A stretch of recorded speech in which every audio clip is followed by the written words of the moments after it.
नमस्कार मित्रांनो, हे आपलं छोटंसं शेड आहे. गाईचा गोठा आहे. हा पूर्णपणे बांबूने बनवलेला आहे. जुगाड म्हणू शकतो आपण याला. काठ्यांच्या सहाय्याने बनवलेला आहे. बघा, कमी खर्चामध्ये जर तुम्हाला बनवायचं असेल तर एका गाईसाठी आपल्या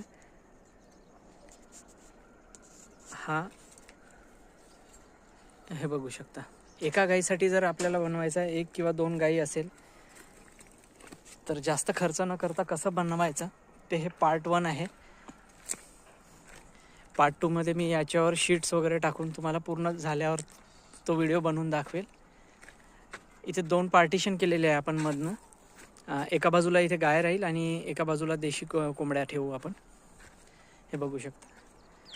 हे पूर्णतः काठ्याच्या सहाय्याने आणि बांबूच्या सहाय्याने बनवलेलं आहे, कमी खर्चामध्ये. जर तुम्हाला असं बनवायचं असेल, जास्त बजेट नसेल आणि कमी खर्चात बनवायचं असेल तर हा उत्तम उपाय आहे. पूर्ण शेड झाल्यावर मी तुम्हाला व्हिडिओ शेअर करेल. धन्यवाद.